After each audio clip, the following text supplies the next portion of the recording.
히브리 사상은 하나님을 믿는 사상 그런 차원이 아니고요. 그건 어느 민족이나 다 신을 믿는 게 있는 거죠. 히브리 사상의 근본적인 것은 하나님을 믿더라도 하나님이 정하신 원칙과 뜻을 따라 믿는 걸 말해요. 예를 들어서 제사를 드리죠. 다 제사를 드립니다. 그런데 하나님은 왜 산당 제사를 싫어하시죠? 정해놓은 원칙이 있어요. 예루살렘에서 제사 드리라는 원칙이 있고요.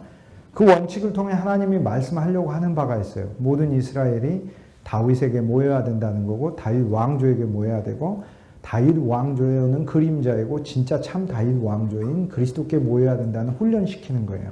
민방위 훈련처럼. 그래서 우주적인 새 예루살렘으로 우리 운명에 갈 것을 가리키는 하나님의 정해진 원칙에 따라 예배드리고 믿는 걸 말하는 거지 육신적 원리를 말하는 게 아닙니다. 또 산당에서 제사를 드리지 말고 예루살렘에서 제사, 성전에서 제사 드리라고 하는 건 산당 제사는 농경 제사예요. 하나님 우리 비 내려주세요. 하나님 우리 소출이 많아지게 해주세요. 라고 제사 드리는 거예요. 하나님은 그런 거 받으시질 않아요. 왜냐? 원래 하나님과 우리는 언약의 관계예요.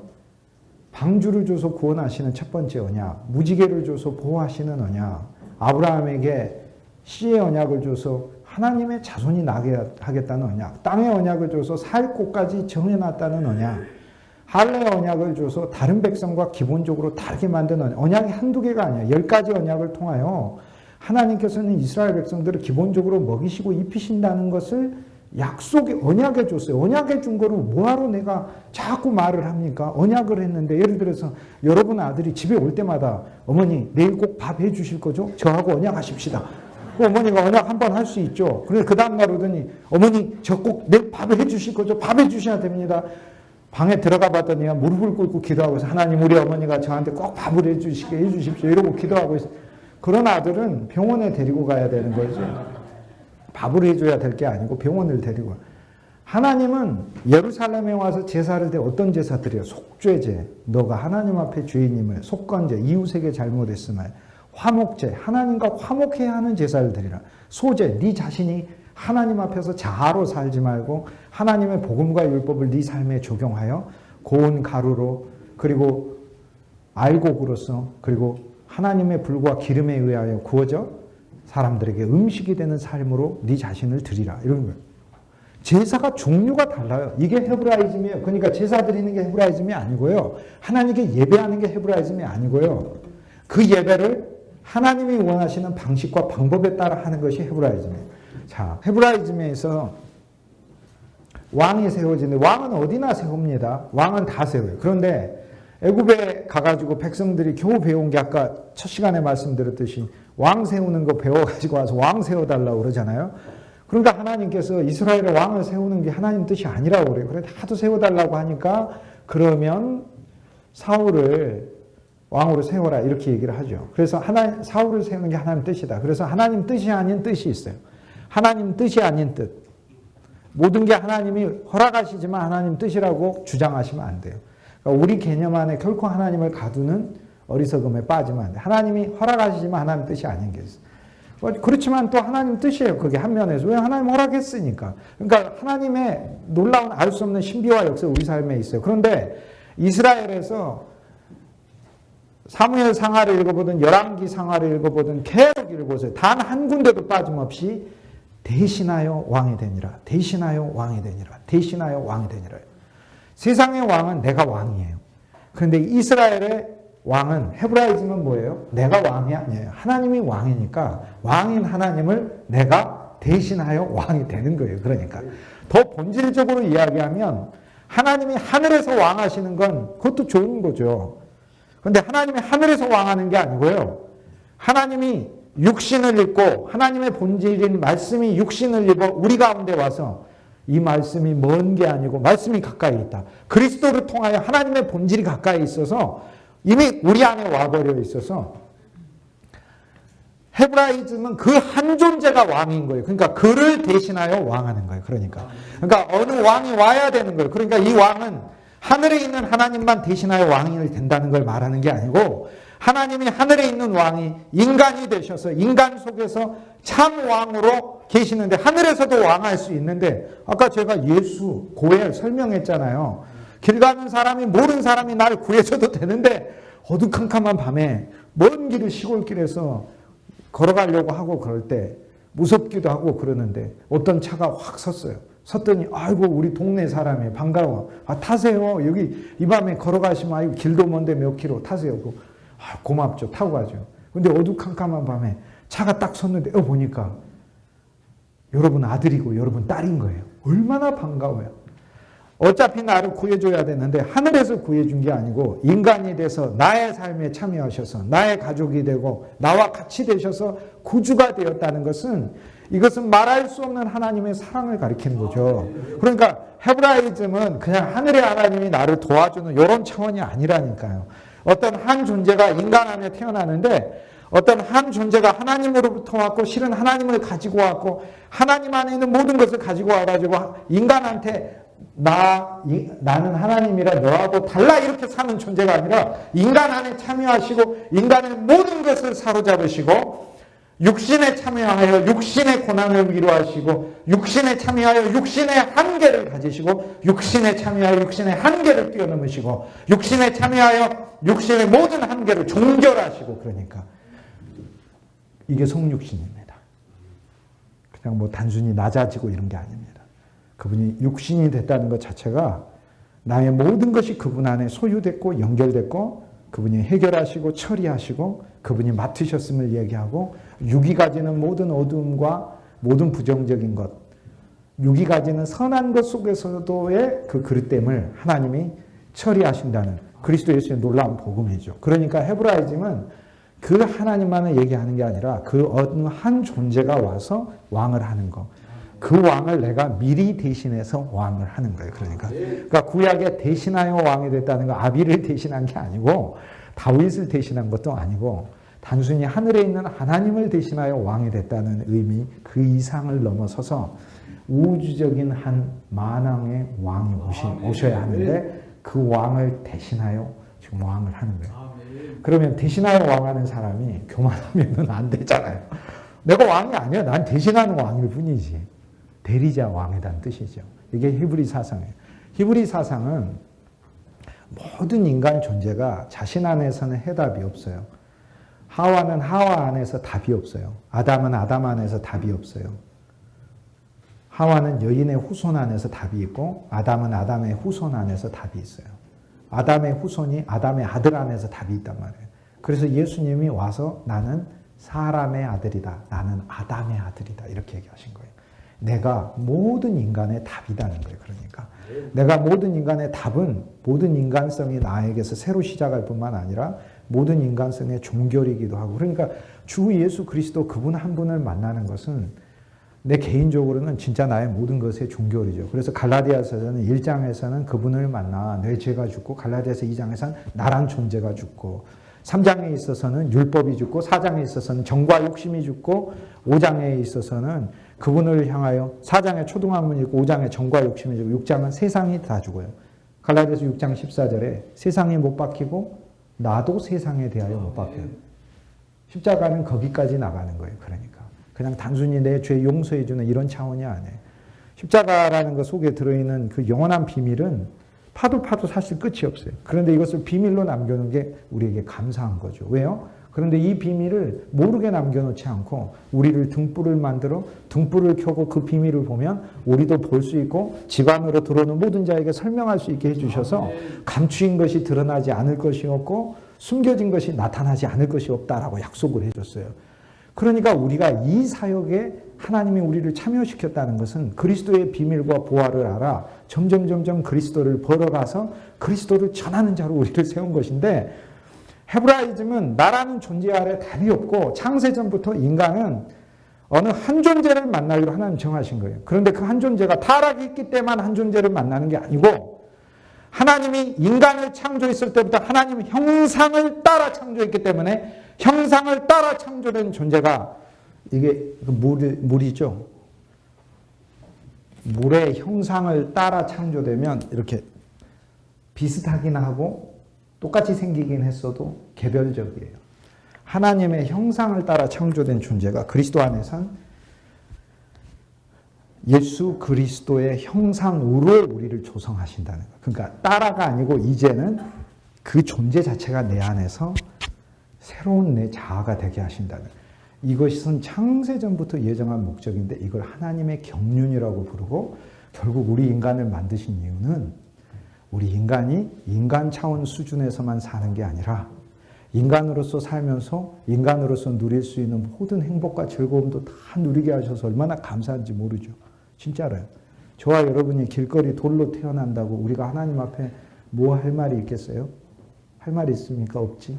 저와 여러분이 저 산에 나무로 태어난다 하든 내가 무슨 나무로 태어나서 하나님을 찬송해도 좋죠. 그런데 인간으로 태어나게 하셔서 하나님 진리를 알고 그리스도가 참여한 그 인간이 되게 하시고 나로 또한 그리스도에 참여하게 하시고 나로 그리스도의 비밀을 알게 하고 나란 존재가 그리스도를 찬송할 수 있는 존재로 살게 한다는 것 자체가 그리고 인간이 체험할 수 있는 모든 슬픔 안에서의 행복, 기쁨 안에서의 행복, 고통 안에서의 행복, 즐거움 안에서의 행복 다 맛보게 하신 것 자체가 얼마나 감사해요. 그런데 그것만을 위해 만든 게 아니라 하나님의 모든 좋은 충만이시오 존재이신 그 그리스도로 나를 만들려고 창세전에 만드셨대잖아요. 그러니까 하나님의 형상을 따라 창조된 이 기본적인 하나님의 목적을 성취하시기 위하여 어떤 한 존재가 나한테 와야 돼요. 이것이 인간이 창조된 목적이에요. 그러니까 단순히 하나님께 영광을 돌리는 그런 것만 틀린 목적이 아니고 맞는 얘기인데 단순히 그 차원이 아니에요. 하나님의 영광은 실은 그리스도예요. 그러니까 하나님의 영광을 위하고 영광을 표현한다는 이야기는 그리스도로 충만하여 그리스도의 광명한 빛이 나라는 아담의 모습을 투과하여 나타나는 것을 이야기하여 아담이 아담으로 살지 않고 새 아담이며 그 아담은 하나님의 모든 좋은 풍성을 가진 존재로 사는 거예요. 그러니까 하나님 인간을 창조하신 것은 단순히 인간이 잘 먹고 잘 살고 니들이 살다가 범죄하니까 예수를 보내 구속하고 이게 아니고 근본적으로 하나님이 인간을 만들었을 때부터 이 인간성 안에 하나님의 전부를 부으시려고 한 하나님의 계획이 있는 거예요. 그런데 범죄했죠. 범죄도 상관없어. 왜? 하나님의 전부 안에는 하나님의 용서가 들어있고 하나님의 정의, 하나님의 의가 와서 의가 죄를 덮으니까. 의가 죄를 덮으니까 그러니까. 그럼 그 하나님의 의도 하나님이 성취하시는 거죠. 그 아들 예수를 보내서 죽으심으로 아들을 심판하심으로 하나님의 의도 하나님이 성취하는 거죠. 그러니까 하나님의 정의도 하나님이 심판하고 그러니까 하나님의 심판함 속에 하나님의 사랑이 들어가 있죠. 자기 아들을 보내서. 그러니까 자기 아들을 보내시면 하나님은 사랑의 극치요. 하나님 심판의 극치요. 하나님의 정의의 극치인 거죠. 이런 우주적인 신비가 어디 있어요? 한 가지 사건을 통해. 그래서 이것이 헬라인한테는 어리석은 것이요. 유대인들에게는 걸림돌이에요. 있을 수 없는 이방인의 지혜로 생각하면 조금 웃기는 지혜이고 우스운 것이고 유대인에겐 걸림이 되는 거예요. 걸림이. 왜? 옛 아담이 율법을 스스로 성취하여 벽돌 한 장 한 장 쌓아가듯이 이렇게 나아가야 된다고 생각하는데 어느 한 존재 안에 나란 인간이 종교를 맞이해야 된다고 생각하니까 이거는 걸림이 되죠. 왜요? 지금까지 해온 거 다 부정해야 되잖아요. 그걸 못 넘은 게 바리새인이잖아요. 누가복음 7장에 보면 저들이 바리새인과 서기관들은 서기관이 아니라 율법사죠. 이제 율법의 존재가 된 거예요. 머리부터 발끝까지 율법에 충만이 된 거예요. 율법사는 요한의 세례를 받지 아니하므로 하나님의 의에 참여하지 아니하였느니라 이렇게 돼요. 하나님의 의롭다 하심을 거부하였느니라 이렇게 되죠. 왜 그렇습니까? 왜 요단강에서 세례를 받죠? 왜 요단강에서 세례받는 것에 대해 한번 생각해 보신 적 있으신가요? 역사신학자로서 제가 답을 해드리면 요단강에서 세례받아야 되는 이유가 있어요. 왜 요단강에 세례받아요? 왜 요단이죠? 요단에서 세례받은 사건은요. 밥티조라는 단어가 헬라어 밥티조, 세례를 받다라는 이 단어는 여호수아에 정확하게 구약 성경 히브리어를 헬라어로 번역할 때 요단을 건너다가 요단의 침례를 받다로 이렇게 돼 있어요. 무슨 얘기냐면 이제 모세하고 광야 생활을 가졌어요. 어쨌든 만나가 있고 좋았지만 그래도 그것이 최종 목적지가 아니고 하나님이 적과 꿀이 흐르는 약속의 땅으로 우리를 인도한다고 하니까 소망을 가지고 어쨌든 불신과 악심 가운데서도 가끔은 그렇게 지냈지만 그래도 견뎠어요. 그리고 약속의 땅을 이제 가는데 요단을 건너서 가는 거예요. 이 요단을 건너면 바로 약속의 땅인 거예요. 근데 요단을 건널 때 여호수아가 얘기하잖아요. 돌들을 하나씩 취해서 요단 중간에다 묻고 건너서 묻고, 돌은 뭘 가리켜요?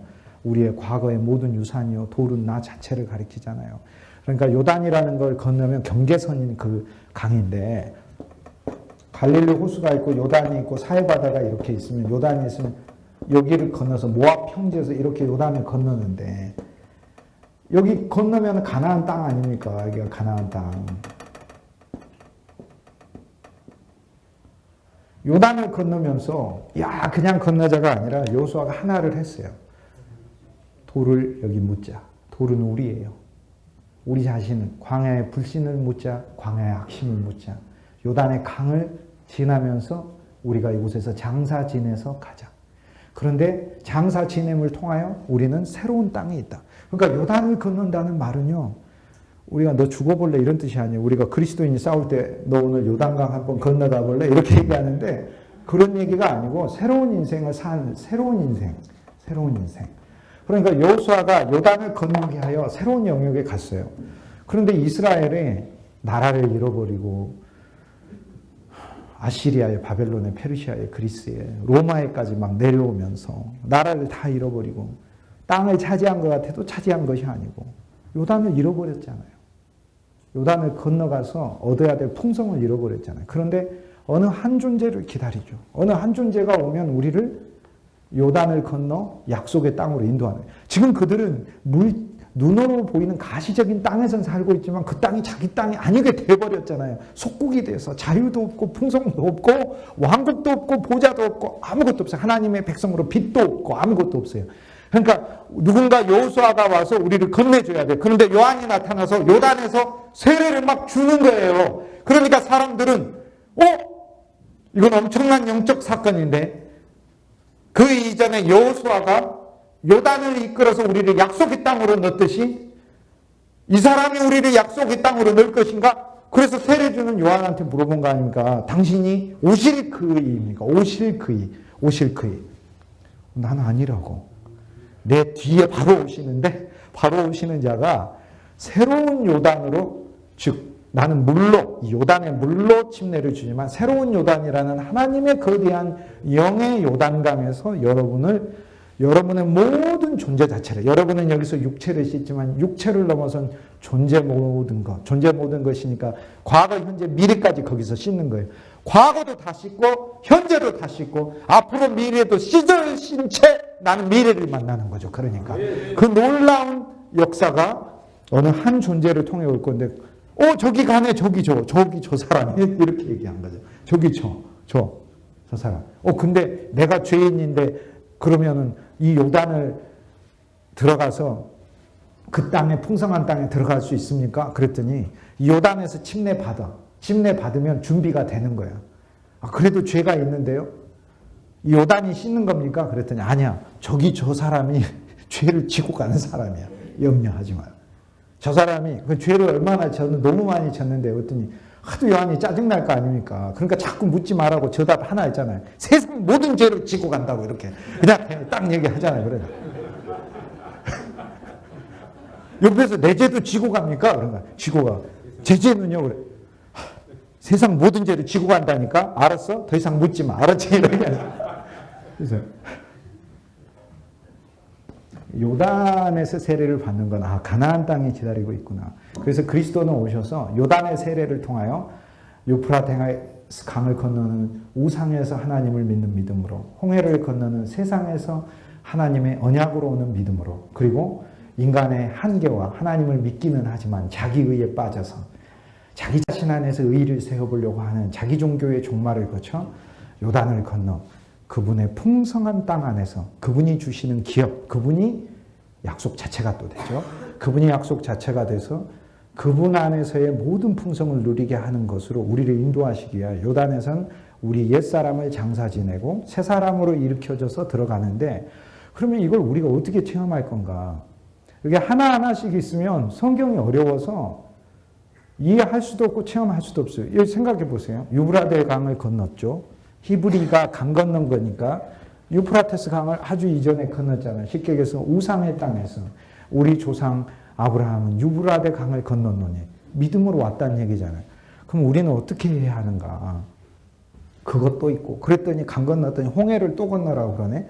그래서 그러면 홍해 건너려면 이제 이집트 가가지고 이집트 가서 또 홍해를 건너서 성지순례 가야 하는 건가? 홍해를 건너서 있었더니 그러면은 요단을 또 건너라고 그러네. 요단을 건너서 들어가서 성막이 세워졌더니 노바다를 건너야 성소에 들어가고 계속 바다가 계속 있는 거예요. 요단강을 건너서 안에 들어왔는데 그렇게 너무 복잡하잖아요. 복잡하면 복음이 안 되잖아요. 보물찾기 했는데 종이 쪽지를 저기 위에다가 올려다 놓으면 어떤 자식이 이런 식으로 보물찾기를 해서 이렇게 되잖아요. 이렇게. 주 예수님을 믿는 것 안에 그냥 다 포함되어 있어요. 이것이. 우리가 몰라가지고 하나씩 발견하는 거지. 복음서 사건이 어리석은 시간의 한계를 사는 우리들에게 이게 하나씩 일어난 것 같이 모든 게 동시에 일어난 사건이에요. 동시에. 쉽게 얘기해서 나는 백부장으로서 그리스도를 만난 거고 백부장의 종으로서 그리스도를 만난 거고 나는 나인성 과부로서 그리스도를 만난 거고 내가 그리스도를 만난 사건은 나라는 존재가 백부장으로서 그리스도를 만난 사건이고 백부장의 종으로서 그리스도를 만난 사건 모든 게 나한테 동시적 사건 동시에 나는 백부장의 종으로서 주님을 섬길 수 있는 자가 됐을 뿐만 아니라 백부장으로서 많은 사람을 인도할 수 있는 긍휼로 하나님께 인도할 수 있는 존재가 있고 또 동시에 과부로서 나는 남을 울어주는 존재가 되고 또 동시에 과부의 아들로서 과부의 아들 히람이 구약에 하나님의 성전을 지었듯 복음서에서 나오는 그 한 사람은 모든 하나님의 백성의 대표요 전형을 말한다니까. 그러니까 과부의 아들이 살아났다는 건 그것이 나라는 한 존재가 세상에 대하여 죽고 율법에 대하여 죽은 과부의 아들인 내가 우리 아버지 두 사람이 죽고 그리고 하나님의 내 아버지가 되고 예수 그리스도 안에서 내가 새로운 성전을 짓는 히람으로 태어난 거예요. 그게 나를 하나님 살리신 사건이에요. 그러니까 이걸 하나 우리가 시간 안에서 그냥 체험하는 것일 뿐이지 실제로는 그리스도 예수를 믿을 때 동시에 이 모든 사건이 다 주어졌어요. 이게 옛날에는 이해가 안 됐는데 4차 산업 시대가 되면서 사실 이해가 쉬워졌어요. 예를 들어 이제 연세가 드신 할아버지가 이제 휴대폰을 사러 가셨어요. 근데 손자가 막 얘기해요. 할아버지 요즘 휴대폰은요 막 모든 게 다 돼요. 이렇게. 근데 모든 게 다 된다는 말이 잘 이해가 안 가서 휴대폰을 이제 샀어요. 사가지고 할아버지가 묻는 거예요. 휴대폰 샀는데 음악을 듣고 싶은데 음악 듣는 휴대폰 난 구하러. 할아버지 지금 가진 게 음악 듣는 휴대폰이야. 그래요? 근데 우리 손자가 음악 듣는 휴대폰도 있고 또 음악 말고 컴퓨터 하듯이 이렇게 인터넷도 하는 휴대폰. 할아버지 그거 인터넷도 돼요. 그래요? 근데 우리 손자가 카메라도 찍는 휴대폰 사라고 했는데 이거는 그게 되는 할아버지 그것도 돼요. 그럼 이제 몇 번 더 질문하면 짜증날 거 아닙니까? 할아버지 여기 다 있어요. 다 있어. 다 있다고 이렇게 얘기하는 거예요. 그리스도 안에 그냥 다 있어요. 그러니까 우리가 예수 그리스도를 만났다는 건 진짜 그 그리스도 안에서 이 모든 사건이 내게 다 일어난 거예요. 그러니까 그리스도 안에서 나는 유브라데를 건넜고 그리스도 안에서 나는 그리스도를 또 발견하면 나는 홍해를 건너 세상과 내가 진짜 너무 멀어진 거를 알게 돼요. 가까운 게 아니고 멀어졌어요. 이제 필터가 아니고 그냥 강 건넌 사람으로 보는 거예요. 강 건넌 사람으로 봐야지 강 건너지 않은 사람으로 보면 그건 애굽 사람인 거죠. 근데 그게 마음의 실제가 안 되면 그냥 여기세요.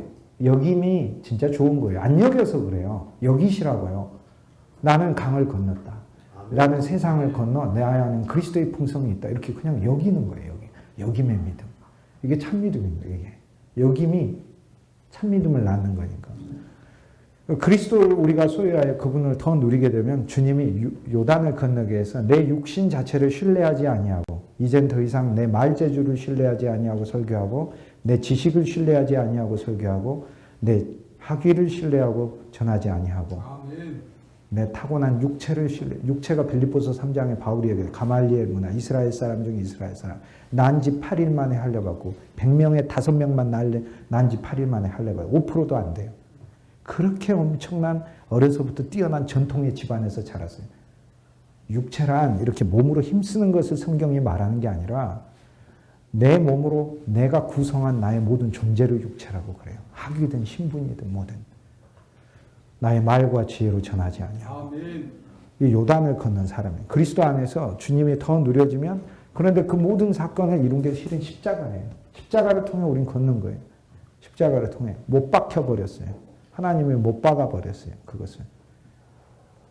장사 지내줬고 이제 내 안에 넘치는 것은 이제 그리스도에게서 나온 것이 넘친다 할 때 그러면은 이제 신비한 사건이 일어나죠. 분명히 주님과 함께 못 박았는데 못 박은 것을 그리스도가 부활 생명을 그 안에 넣어서 내 지식을 사용하고 내 신분을 사용하고 내가 가진 재능들을 사용하시는 거예요. 그러니까 우리가 찬양을 할 때 어떤 사람 정말 목소리가 좋은 분이 있고 음악 기술이 좋은 분이 있고 막 그렇죠.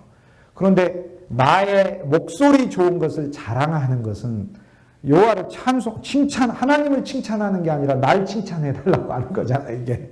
그러니까 이것은 이 사람은 이 찬양을 부르기 전에 주 예수님, 나는 이 시간 찬양을 잘하는 자로 서 있고 싶지 않습니다. 라고 하나님 앞에 세상은 음악을 잘하는 자로 있어야 되지만 나는 여기 음악을 잘하는 자로 하나님 있게 말게 하시고 내가 이 찬양을 부를 때 내 영혼아 여호와를 찬양하라고 했으니 내 영과 내 혼, 내 마음이 하나님을 찬양하며 하나님을 칭찬한다고 했으니 나는 아무것도 아닌 것이 나의 찬송을 통해 드러나게 하옵소서. 요 기도가 기본이 된 게 십자가의 도를 아는 사람이다. 이렇게 얘기하는 거죠. 그때 그 사람이 오히려 존중받게 된다는 거예요. 우리가 얼마나 그런 사람이 아름답게 보입니까? 그렇지 않습니까? 우리 스스로 알지 않습니까? 우리 스스로 인간적인 재주를 뽐내는 사람이 아름다운 게 아니고 자기가 그리스도 안에서 아무것도 아닌 것을 실제 진짜 체험해요. 그냥 인간적 겸손으로 말하는 게 아니라 어떤 분은 난 대단한데 그래도 말로는 아니라고 해야 돼. 그것을 위선이라고 그러고 가식이라고 그러는 거죠. 십자가는 이 자체 안에 우리 안에 이제 살아있는 어떤 실제인 거죠.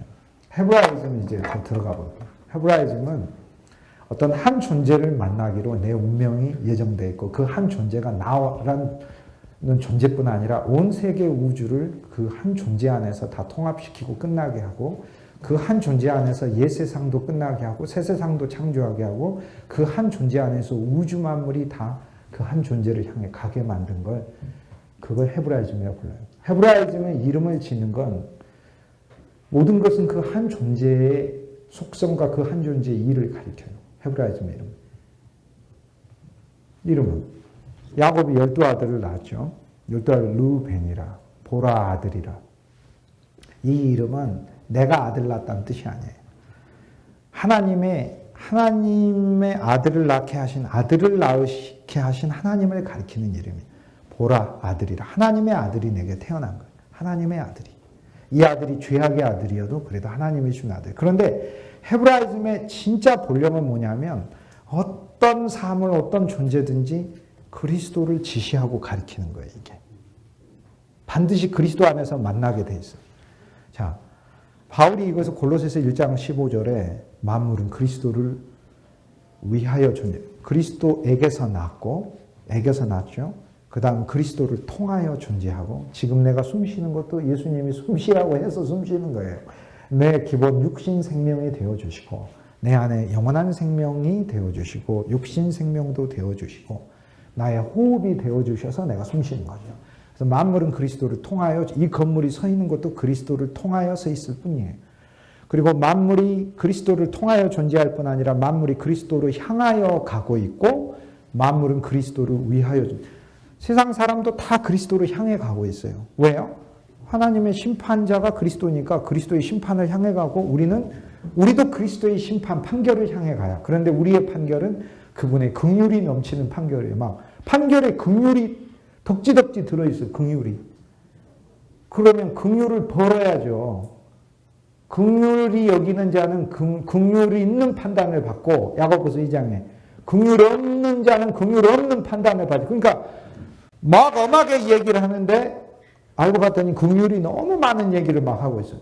이 자식이 확 내가 뭐 돈을 막 확 줘버려 너 이런 식으로 하면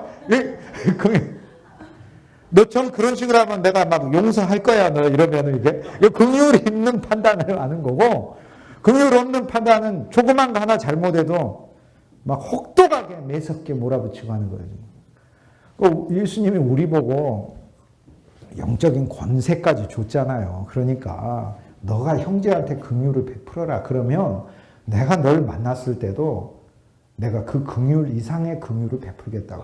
하나님은 째째하게 우리가 요만큼으로 하시는 분 아니에요.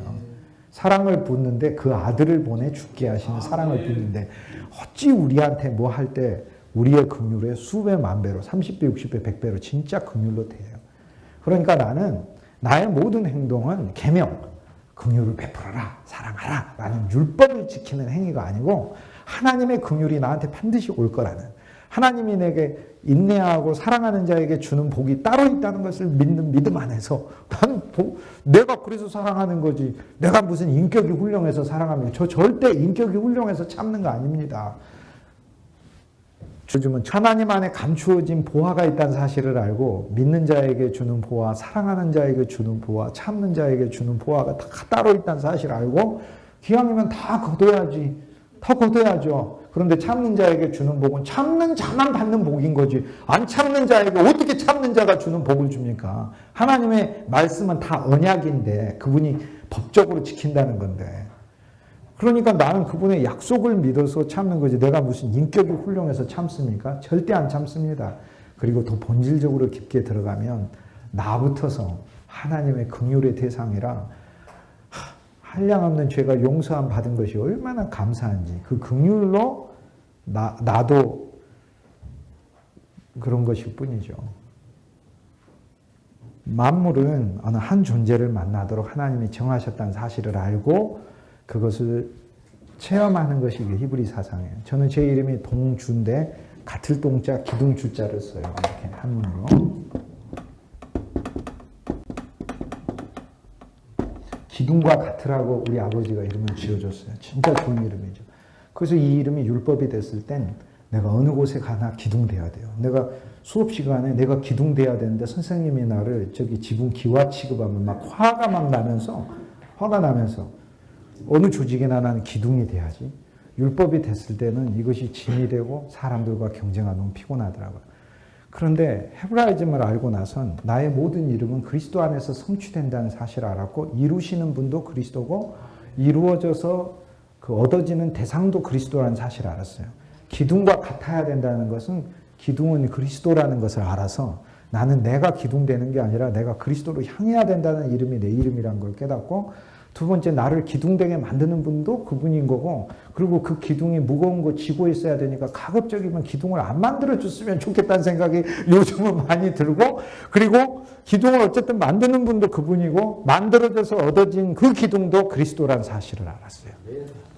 이게 헤브라이즘의 이름 얻기예요. 그래서 성경의 모든 이름은 그 한 존재를 가리켜요. 성경의 이름만이 아니에요. 성경의 모든 사건은 한 존재를 가리켜요.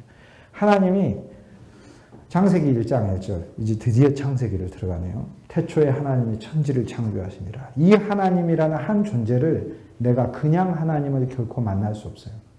어떤 한 존재 안에서 하나님을 만나는 게 헤브라이즘이에요.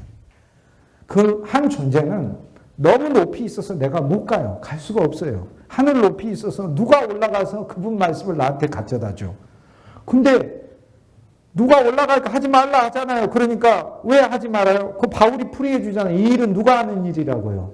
예수님이 하는 일이에요. 여러분은 주문만 하면 돼요. 여러분이 택배까지 일부러 하시려고 안 하셔도 된다니까. 주문하고 빨리 인터넷에 보내주세요. 어디다 두셨어요? 거기 물류회사에 제가 찾아가지고 배달해야 되죠. 이게 안 해도 된다 이거예요. 그러니까 그리스도가 하시는 일이라고 하잖아요. 그러니까 그리스도가 하나님은 어느 한 존재 안에서 만나야 되는, 그리스도라는 한 존재 안에서 하나님을 만나야 하는 거죠. 하나님을 하나님 안에서 만나게 되면 그분은 나를 의인과 악인에게 해와 비는 주시겠지만 하나님을 하나님이란 존재 안에서 만나면 구속이 없죠. 그리스도 안에서 만나야 구속이 있는 거죠. 나를 위해 죽으신 그분 안에서 만나야. 하나님 통치는 내가 알겠지만 하나님 심판도 잘 만나겠죠. 하나님 안에서 만나면. 그러나 그리스도 안에서 내가 하나님을 만나야 그분의 사랑을 아는 거고 하나님의 심판이 그분 안에 이루어졌다는 사실을 아는 거고 그리스도 안에서 나의 모든 옛창조가 끝났다는 것도 알고 새 창조가 시작됐다는 것도 알게 되는 거죠. 그 그리스도를 통하여 이 하나님은 지금 하늘에 있는 게 아니라 내 안에 계시고 나와 함께 계시고 나의 모든 것이 된다는 걸 깨닫는 거죠.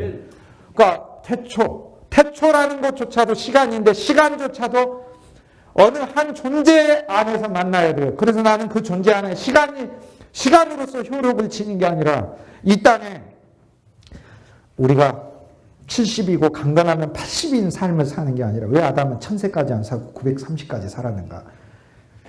하가다에 보면은 랍비의 풀이가 아담이 930까지 살고 나머지 1000살이 되는 70년을 인간한테 줘버렸다. 그래서 아담의 모든 자손들은 70세다. 이렇게 해요.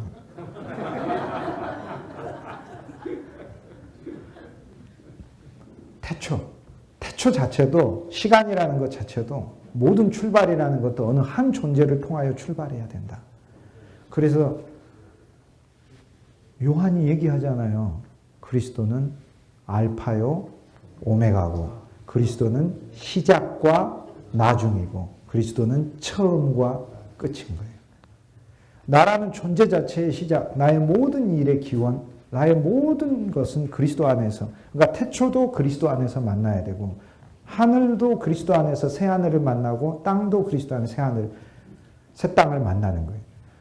빛이 있으라 여호와께서 가라사대 나타난 말씀도 어느 한 존재 안에서 만나야 되죠. 그리스도. 빛이 있으라. 그리스도를 빛으로 만나. 그래서 빛이 있으라 하시면서 하나님이 7일 동안에 인간 창조를 통해 보이신 것은 이 예창조 안에 새 창조가 들어있음을 보여주고 그리스도 예수 안에서 이러한 새 창조의 7일이 우리에게 올 거를 가르쳐주고 있는 거죠. 그러니까 우리는 그리스도를 처음에 첫날 빛으로 만나죠. 그리스도가 광명한 내 인생에 와서 그날부터 빛을 쏘이기 시작했어요. 내 마음이 밝아졌고 주 예수를 영접한 게 얼마나 감사하고 기쁜지 그게 내 마음에 빛이 들어와서 그래요. 내 마음에 빛이 들어와서 어둠을 하나님 몰아내셨어요. 그래서 어둠과 낮을 하나님이 구분하셔서 그리스도 없는 것을 밤을 경험하게 하시고 그리스도에 있는 낮을 경험하게 하셔서 낮을 더 사모하게 하시고 그러나 낮에도 주님께서 나의 해가 되시고 별이 되시고 달이 되셔서 그 안에서 그리스도의 빛을 알게 하시고 둘째 날이 돼서 둘째 날에 갈라지게 하셨다. 그리스도 안에서 갈라짐이 일어나야 하는 거예요. 그러니까 일어난 사건은 전부 다 그리스도 안에서 나타나야 돼요. 셋째 날에 물이 물러가고 사망의 물이 물러가고 땅이 드러났다. 그리스도 안에서 나라는 존재의 땅과 내 영역의 땅과 가정이라는 땅과 일터라는 땅과 교회라는 땅이 열매가 맺는 땅으로 바뀌어지는 체험은 그리스도 안에서만 만날 수 있다는 거예요. 그러니까 모든 것은 전부 다 그리스도 안에서 그 한 존재 안에서 만나는 거예요. 이게 오실 그이에요. 그래서 오실 그 사람을 기다리는 것이 헤브라이즘이에요. 그래서 성경은 헤브라이즘의 눈으로 읽는다는 것은 이 모든 항목들은 오직 한 존재 안에서 성취되고 그 한 존재가 우리 안에서 이룬다는 것을 가리켜요.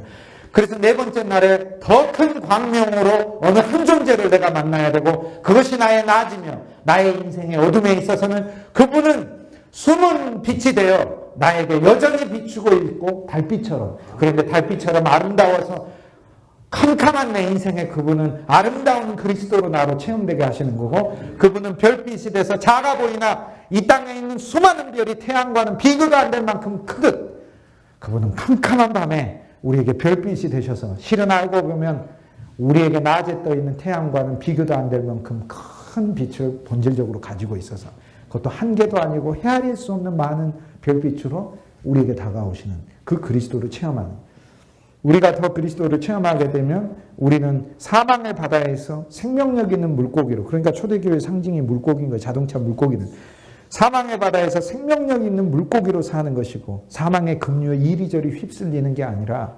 연어처럼 태평양의 물길을 거슬러 태평양으로 내려오는 콜롬비아 강의 수백 킬로미터 그 물길을 거꾸로 거슬러 올라가서 자기의 자리를 찾아가서 산란하는 것처럼 우린 사망의 바다에 급류에 휘말려 다니는 죽은 물고기에 떠내려가는 게 아니라 생명력 있는 물고기고 하늘에서 독수리요, 하늘에서 비둘기요, 그리스도 안에서의 어느 그러니까 비둘기, 하늘에 있는 새들의 창조다. 이것은 예수 그리스도 안에서 새로운 어떤 체험들을 다 가리키는 거예요. 이건 전부 다. 모든 게. 그리스도 안에서 체험되는. 창세기 2장으로 딱 넘어가면 여호와께서 안식일을 만드셨어요. 안식일을 만든 건 어느 한 존재를 만나 참 안식을 누릴 수 있다는 걸 얘기를 하는 거예요. 그 존재 안에서만 안식이 있는 거예요. 그러니까. 그게 그리스도인 거예요. 그러니까. 그 전까지 내가 가진 모든 안식은 안식의 모형일 뿐이에요. 그냥. 안식의 모형이에요. 나는 그 존재를 만나야만 진짜 안식이 있어요. 그러니까 예수님은 안식일의 주인일 뿐만 아니라 안식 자체이시고 안식일 자체이세요. 세 항목이세요. 안식을 주시는 분이고 안식일을 지은 분이고 안식일의 주인이고 안식일 자체고 안식 자체예요. 그러니까 이것이 전부 다 그리스도예요. 이 5개를 구분해낼 줄 알면 여러분은 이제 점점 히브리인이 진짜 히브리인이 되는 거예요. 강 건넌 사람. 어느 한 존재가 내 죄를 맡아야 하는 거예요. 어느 한 존재가 와서 내 삶 자체로 살아야 하는 거예요. 그러므로 그리스도인은 그리스도의 명령을 수행하고 사는 사람이 아니고 그리스도인은 그리스도인의 생명을 가지고 그리스도인의 생명이 그 그리스도인으로 하여금 그리스도를 살게 하시는 게 그리스도인 삶인 거죠. 그리스도인 삶인 그래서 창세기 2장에 안식일을 만들었다 할 때 이제 진짜 히브리인들은 옛날에 구약에서 야 어느 한 존재를 보내서 우리한테 안식을 주시겠구나. 하나님이 이것을 모형으로 미리 이루었구나. 그러니까 구약에 일어난 사건들은 아담은 오실 자의 모형이고 아담의 후손들이 한 모든 일도 오실 자가 하실 일의 모형이에요. 이스라엘 백성들은 하나님께서 뽑아가지고 전부 다 주인공, 조연, 엑스트라로 막 다 사용하는 거예요. 그거 얼마나 좋잖아요. 놀고 있는 우리들한테 하나님께서 이스라엘 백성들한테 짭을 주셔서 구약시대 때 구원의 드라마를 미리 보여주게 하시고 오실 그이가 수행할 위대한 구원 드라마를 미리 우리들한테 찍어서 보여주게 하시는데 사용했으니까 야 놀고 먹는 우리들을 세상 가운데서 하나님 불러내서 당신의 위대한 그 오실 자 한 사람을 보내서 쓰실 구원 드라마에 우리를 써주시니 얼마나 감사하냐 이러고 나와야 되는데 나는 역할이 뭐야 이거야? 이러면서 악심을 부리고 불신으로 대하고 이러면서 광야에서 죽어서 나자빠져 가지고 있고 이러니 무슨 불뱀 영화 찍는 것도 아니고 이게 하나님은 이스라엘 백성을 애굽에서 건져내는 이야기를 통해 우리 삶에 우리를 애굽의 모든 압제와 세상이 주는 모든 고통과 근심에서 우리라는 존재를 건너게 하시고 구원해 주시는 어느 한 존재, 심지어는 바로까지도 끝내버리는 어떤 한 존재, 세상에서 그냥 빼내올 뿐 아니라 세상을 장악하고 계시고 세상을 지배하고 계시고 심지어는 세상을 심판하고 계시고 그리고 우리를 불러내시는 어느 한 존재, 그 존재의 위대한 드라마를 보여주기 위해 이스라엘 백성을 미리 뽑아서 그것을 살아보게 하고 그래서 그들은 그것도 영광이죠. 왜요?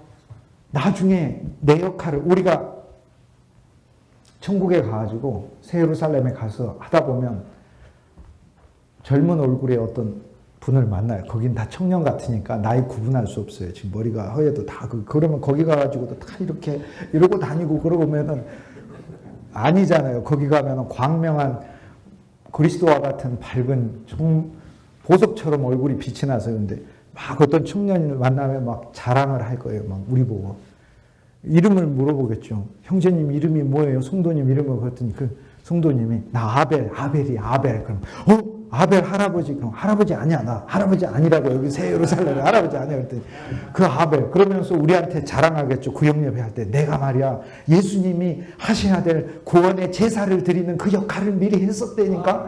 얼마나 나는 감사한지 몰라. 하나님 앞에 하나님이 그 수많은 사람 중에서 나를 뽑아가지고 나를 예수님의 일에 미리 보여주는 그림으로 사용했어. 나는 예수님이 이렇게 죽을 거라는 의인의 죽음이 무엇이라는 것까지 보여주는 그 역할까지 맡겨주셨었다니까. 나는 얼마나 감사한지 모르겠어. 나는 역할이 누구보다 큰 역할이야. 막 이렇게 얘기를 하죠.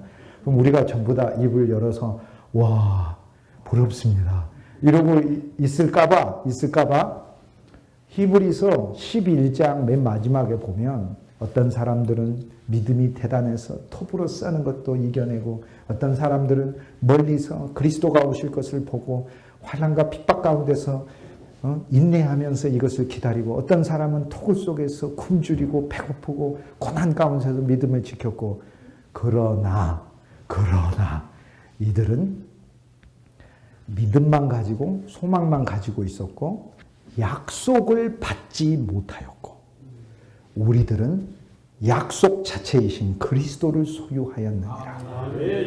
이제 그렇게 이제 아벨 우리 할아버지가 아니고, 이제 그때 가면 형제님 할아버지라고 부르면 내가 무슨 할아버지, 이 사람이 지금 무슨 할아버지야, 나 청년이야 청년 이러면서 그럴 거 아닙니까? 그러면 어쨌든 아벨 할아버지가 나한테 그렇게 자랑을 하면 저는 이렇게 얘기하죠. 아벨 할아버지, 저는 아벨 할아버지가 갖지 못한 그리스도를 직접 소유하며 살았던 사람입니다. 이렇게 얘기하면 할렐루야 아멘, 너무 부러워, 그 역할은 더 부러워, 이렇게 얘기를 하죠.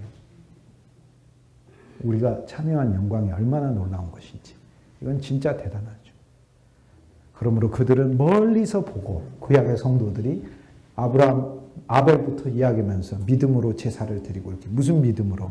그리스도가 내 일을 반드시 이루실 것이라는 믿음. 그리스도가 나의 죽음을 우주적인 죽음으로 반드시 성취할. 그러니까 아벨이 그냥 하나님 내가 하나님께 제사 드렸어요, 근데 가인에 의해 죽었어요, 이게 아니고, 이 죽음은 그리스도가 죽으셔서 아벨의 죽음이 그리스도의 죽음의 모형이 되게 해주셔야 아벨의 죽음이 진짜 빛이 나는 거다, 그 얘기예요. 그러니까 아니, 예고는 했는데 안아버리면 어떻게 해요? 예고는 했는데, 예고는 선물은 줄 거라고 예고는 실컷 해놓고 선물이 안아버리면 어떡합니까? 선물이 안아버리면 그러니까 아벨은 그리스도가 십자가에서 죽으실 때, 야, 저 삶이 내가 산 그 배역이라니까, 내가 산 배역. 그리고 우리가 십자가가 무엇인지 모르니까 아벨이 가르쳐 준 거예요. 내 삶에 내가 하나님께 좋은 것으로 제사를 드렸잖아. 그리스도가 우리들을 좋은 것으로 삼아 하나님께 제사 드린 거야 라고 아벨이 우리한테 가르쳐 주고 있는 거죠. 이것이. 그래서 그들은 믿음으로, 노아는 믿음으로 방주를 지었죠. 모든 믿음으로 방주를 지은 거죠. 나중에 하나님은 우주적 방주를 보낼 거다. 야, 하나님이 보낸 구원이라는 건 방주에 사람들을 담아서 건져내는 것이다라는 걸 보여주기 위해 노아 보고 방주를 지으라고 했으니, 노아가 예를 들어서 악신문과 불신을 가지고 입이 대빨까 나와가지고 내가 버린 거 가지고 별장 짓고 살아야 되고 나는 편안하게 살아야 하는데, 예수님이 하나님께서 나보고 배 지으라고 그런다고 이게 말이나 되는 소리냐고 이러고 하면 그건 헤브라이즘이 아니죠. 나의 일은 왜 잊어야 하는데 그랬더니 하나님이, 있잖아, 내가 우주적인 방주를 보내서 온 세상 사람들 구원할 거야. 그 그리스도가 어떤 역할을 하는지 사람들이 잘 모르잖아. 예를 들어서 하나님이 우리에게 나타나서, 하나님은 미스테리한 존재야, 뭐 그래도 틀린 말은 아니죠. 하나님은 미스테리해. 뭔데 미스테리가? 근데 예수님 그렇게 했나요? 우리 삶에 있는 것을 가지고 가르쳐 줬으니까 우리가 이해가 쉽잖아. 하나님, 아버지라고. 너한테 아버지 있잖아. 그런 존재가 하나님이야. 이렇게. 그러니까 그리스도의 십자가가 무엇이냐? 그리스도의 부활이 뭐냐? 그리스도의 생애가 뭐냐? 그리스도의 공로가 뭐냐? 이거를 우리가 하도 그리스도는 비밀이라 이해를 못하니까 구약 안에 어떤 사람들의 인간의 삶에서 흔히 일어나는 것을 하나님을 믿는 믿음 가운데 그리스도의 삶을 예비하는 삶을 살게 함으로써 그 삶이 그리스도의 삶을 보여주는 거예요. 그러니까 구약에 있는 모든 사람들의 삶은 그리스도 안에서 성취되어야만 하는 삶이고, 그리스도 안에서 성취됐을 때, 야, 내 역할이 저기서 이루어졌네. 노아는 그리스도가 우주적 방주를 지었구나 드디어 하는 거예요. 그래서 우리가 구역 예배 하다 보면 노아, 아벨 다 모여가지고 막 자랑하겠죠. 난 방주를 지었다니까. 예수님이 하신 일이 내가 한 일, 그 일들을 하신 거야. 그럴 때 나는 그 예수님을 소유했다니까요. 이렇게 얘기하면, 나는 소유했다니까요, 내 안에. 이렇게 얘기하는 거죠. 훨씬 더 나은 약속을 우리는 가졌느니라. 약속, 그 결과를 우리 안에 소유하였느냐. 창세기 2장에 보면 에덴 동산이 나오죠. 어느 한 존재를 만나 에덴 동산이 있는 거예요. 그리스도가 우리에게 온 건 에덴 동산이 온 겁니다. 에덴이란 말이 기쁨이에요. 기쁨이란 뜻이에요. 즐거움의 동산이란 말이에요. 그러니까 에덴 동산, 그리스도를 빼고 어디서 기쁨을 얻는다는 거예요. 여호와는 나의 기쁨이라. 이 여호와는 우리 존재에서 느껴지는 것을 여호와라고 부르는 거예요. 나는 이다니까. 나는 이다니까 나의 존재와 하나님이란 존재가 연결선상에서 만나서 내가 부르는 이름이 여호와인 거예요. 하나님은 권능과 능력을 가지고 통치하는 이름인 거고, 여호와라는 것은 나라는 인격 안에서 나의 존재를 존재되게 하시고 나의 모든 존재가 되시는 분이 여호와인 거예요. 그러면 그 하늘에 계신 하나님이 이 땅에 내려와 내 존재에 참여하고 하나님의 존재를 나한테 가져오고, 나란 존재를 하나님의 존재에 참여하는 존재가 누구냐? 예수 그리스도지 누구예요? 그러니까 예수를 여호와라, 주라, 큐리어스. 주, 여호와가 주입니다. 예수를 여호와라 시인하는 자에게 하나님이 구원을 주시고, 예수를 주라 시인하는 자에게 구원을 주시고, 만물을 예수 그리스도의 발 앞에 꿇게 하시고 그를 여호와라 시인하게 하시고. 그러니까 그리스도는 너무 신비한 거예요. 그러니까 겨우 본 게 이 땅에 있는 사람들이 나사렛 예수밖에 못 봤잖아요. 나사렛 예수 아니야. 나사렛 예수. 껍질. 나사렛 예수도 너무 감사하죠. 왜요? 나사렛은 우리 동네를 가리킵니다. 내 동네에 와서 사시는 예수님. 권세를 부리시지도 않고. 예를 들어 예수님이 나사렛에서 온갖 일들을 다 어려서부터 막 신비한 일들을 다 하고, 옆집에 아저씨가 죽었어. 가가지고 안수기도 하면서 성부 성자 성령의 이름으로 내가 명하노니 일어나라 해서 맨날 일으켰다면 예수님이 나사렛에서 그렇게 취급받으셨겠습니까? 30년 동안 성경 최고의 기적은요, 만물을 창조하신 하나님이 30년 동안 그냥 인간으로 사신 것이 최고의 기적이에요. 프로 선수가 프로 구단에서 뛰었다는 하나도 기적이 아니고 당연한 거예요. 프로 선수가 초등학교 리그에 센터포드로 뛰었다가 이게, 그런데 뛰면서 아무것도 안 하고 뒤에서 골키퍼 보고 있었다. 이게 빅 뉴스인 거예요, 그냥. 그런데 골 먹었다 잘 막는 것도 아니고. 30년 동안 계시면서 지극히 정상적인 인간으로 하나님의 영으로 충만하여 사는 것처럼 기적이 없어요. 그러니까 우리는 기적이라는 게 내 삶에서 무언가를 엄청나게 변화시켜야 기적이라고 생각하는 관념부터 실은 바꾸고 버릴 필요가 있습니다. 지극히 정상적인 상황에서 슬픔도 있고 고통도 있고 아픔도 있고 부족함도 있고 연약함도 있고 한계도 있고 모자람도 있는 지극히 정상적인 환경에서 하나님의 영으로 충만하여 어느 환경에서는 하나님을 인정하고 하나님을 찬송하고 하나님께 감사하는 것이, 이것이 최고의 기적 중의 기적인 거죠. 그게 그리스도의 삶이에요. 30년간. 그런데 그 사람들은 기껏해야 그리스도를 보고 느끼는 게 겨우 그 정도잖아요. 이렇게. 나사렛 사람이네. 이렇게. 그러나 그 껍질을 벗기면 그가 바로 참 인간 중에 인간이고, 진정한 인간은 온 우주에 예수님밖에 없어요. 모든 인간은 다 사이코입니다. 그거 아셔야 됩니다. 모든 인간은 다 크고 작은 병이 있고요. 크고 작은 육체적인 병, 정신적인 병, 크고 작은 정신적인 집착이 있고요. 영적인 문제가 있고, 단 한 명의 여유도 없어. 온전한 인간은 그리스도밖에 없어. 그러면 그분이 참 인간으로 오셨다는 것은 누가복음을 통해 우리는 그리스도 안에, 예수 안에 참여함으로, 사람의 안에 참여함으로 사람의 아들을 만나게 된다는 건 내 안에 그리스도가 참 인간으로 나를 조성하신다는 걸 가리키는데, 내가 그렇게 바라고 싶었던 인내의 사람, 관용의 사람, 사랑의 사람, 온유한 사람, 하나님의 빛이 나오는 사람은 내 존재 자체에서는 나올 수가 없고, 그분 한 존재만이 그런 존재므로 그분을 내가 좋아하고 그분을 누리고 그분을 먹고 그분이 내 안에서 자라나면 저절로 내 안에는 우주적인 아름다운 덕목을 가진 한 인간이 내 안에서 성장하게 되는 것이죠. 이게. 그러면 목회나 설교는 무엇과 관련해요? 우리가 그리스도를 말하고 그리스도를 설교하고 그리스도에 대해 가르쳐주고 이 그리스도가 얼마나 놀라운 분인지 하나하나 얘기하면 진짜 예수님이 이 일을 우리 삶에서 이루신다니까요. 우리 환경에서. 진짜 이루신다니까요.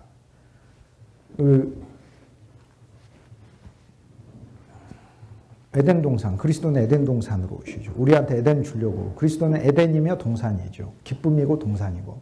그리스도는 내 강이시죠. 비손이고 기온이고 유브라데고 히데겔이죠. 그리스도는 우리한테 강으로 오셔요. 강으로 오셔야만 해요. 우리 메마른 땅을 적시셔야 되고 우리에게 생명수가 되셔야 되고 그분은 우리의 비손이셔야 되고 솟아나야 되고 그분은 기온강이 흘러야 되고 그분은 유브라데 열매를 맺어야 돼요. 열매를 맺어야 돼요. 그 열매 안에서도 더 풍성해야 되고 그분은 히데겔 우리 능력에 강해야 돼요. 휩쓸어 버려야 돼요. 그리스도는 어떨 때 강하게 우리에게서 흘러서 내 마음의 감정도 흘려버려야 되고 내 마음의 염려도 흘려버려야 돼요.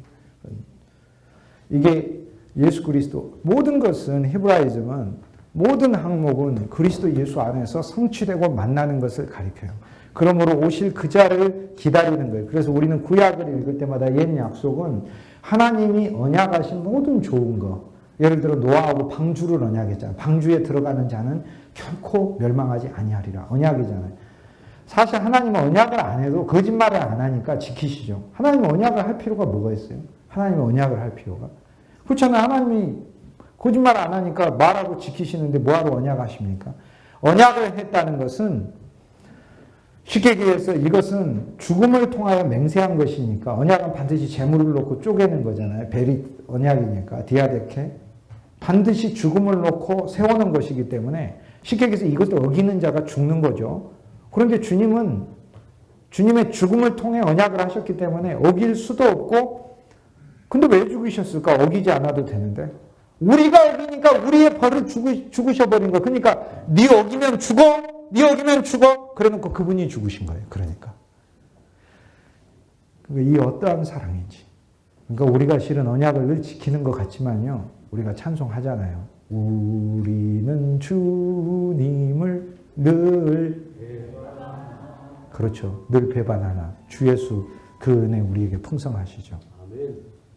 그리고 우리는 기분 좋을 때는 찬양, 찬양, 아침에도 찬양, 저녁에도 찬양. 기분이 나쁘면 불평, 불평, 아침에도 불신, 저녁에도 불신 이렇게 됩니다. 그러면 언약을 어겼으니까 우린 죽어야 돼요. 죽어야 되는데 예수님이 죽어버리셨단 말이에요. 예수님이. 그리고 그 죽음을 내 것으로 영원한 죽음으로 선물해버려요. 그러니까 나는 주를 늘 배반하여 언약을 위반하는 내가 그리스도 예수의 죽음이라는 영원한 현재적 죽음 선물 안에서 나의 영원한 용서를 발견하게 되니까 그러면 나의 용서와 그분의 불신 대결에서 우리는 주님을 늘 배반하니까 늘 불신으로 대하고 그분은 늘 사랑으로 대하죠. 그런데 누가 이기겠습니까? 선택받은 자는 그리스도의 사랑이 이길 수밖에 없습니다. 주님은 반드시 그 사랑을 이기게 하셔서 나를 사로잡아 버리셔요. 그래서 우리가 주님을 늘 배반하지 않고 가끔 배반하게 하셔요. 그래서 가끔 배반하게 하고 이제 더 성숙하게 하셔서 아주 드물게 배반하게 하고 그래서 이제 찬송가를 나중에 바꿔 부를 수 있어요. 그래서 이제 미성숙할 할 때는 우리는 주님을 늘 배반하나 이렇게 하고 이제 좀 성숙하게 되면 우리는 주님을 드물게 배반하나 이렇게 이제 바꿔버려. 그러나 성도는 그리스도가 다른 이의 짐을 지어줬듯 내가 늘 배반하지 않아도 다른 사람의 늘 배반을 내 배반으로 생각하는 게 이게 모세의 마음이에요. 모세도 그런 마음 가졌잖아요. 여호와여 이 백성의 허물을 저들에게 돌리지 말고 내게 돌리소서. 그러니까 나는 늘 배반하지도 않는데 내가 왜 이거 불러야 되지? 그거는 사실 성숙이 아니고 다른 이의 죄의 짐을 내가 짊어지는 그것이야말로 찬송가를 이루는 것이죠.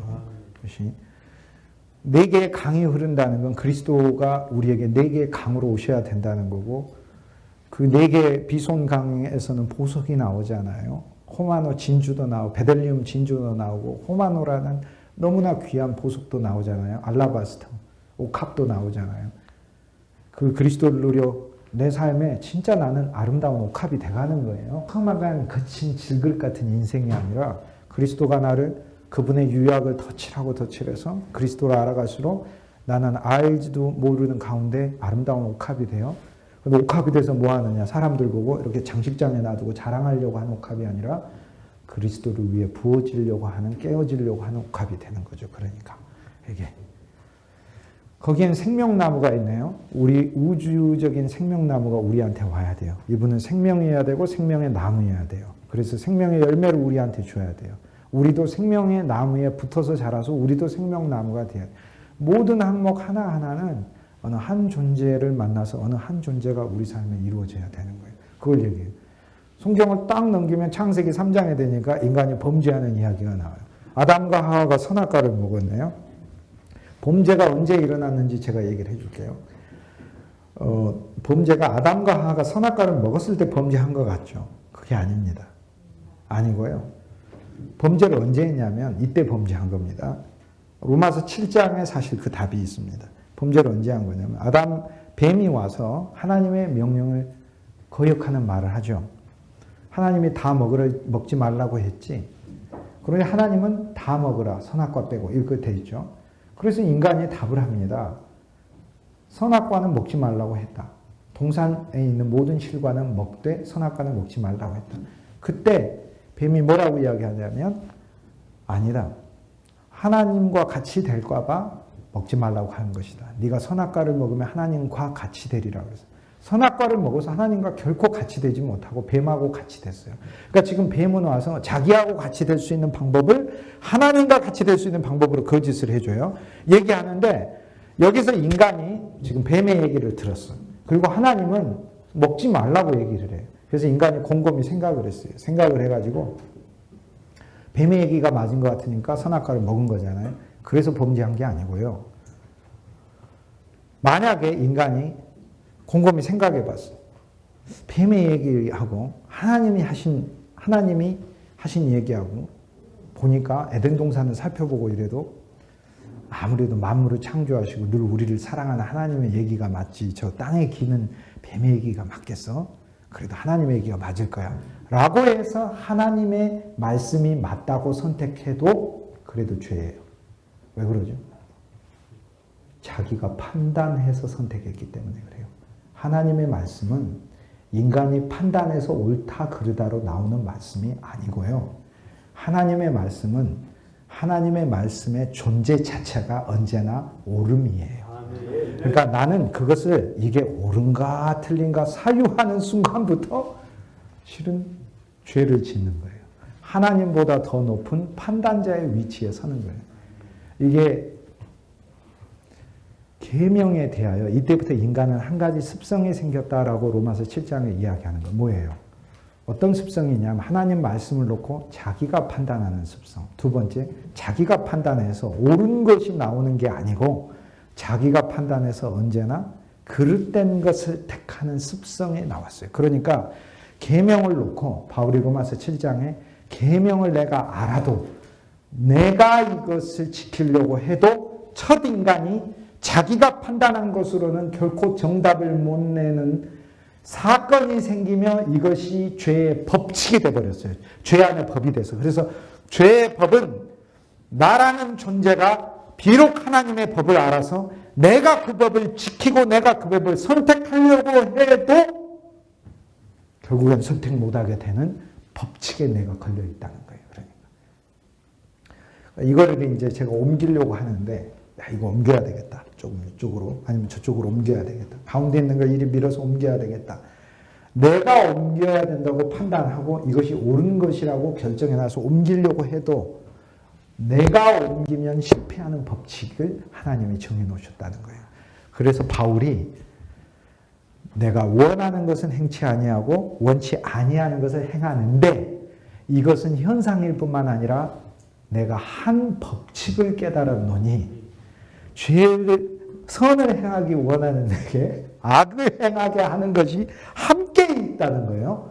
그러므로 내가 원하는 것을 할 때마다 걔가 달려들어서 이 책상을 저리로 끌고 가버리는데 걔가 나보다 힘이 더 세니까 나는 언제나 패배한다는 거예요. 그러니까 나 혼자 싸우면 나는 공고한 자로다. 근데 그게 복음이죠. 왜요? 나 혼자 싸워서 승리하면 그리스도가 없잖아요. 그러니까 오라 나는 곤고한 자로다가 야 복음이죠. 매일 아침에 일어날 때 곤고하죠, 마음이. 그죠? 슬픔도 오고 우울도 오고 감정의 격동도 오죠. 그게 복음이에요. 왜요? 나 혼자서는 이런 존재구나. 나는 이때 주 예수 그분이 필요하다. 나는 이때 주 예수의 이름이 필요하고 나는 이때 주 예수를 찬송하는 게 필요하고 나는 이때 주 예수를 믿는 게 믿음의 적용이 필요하다.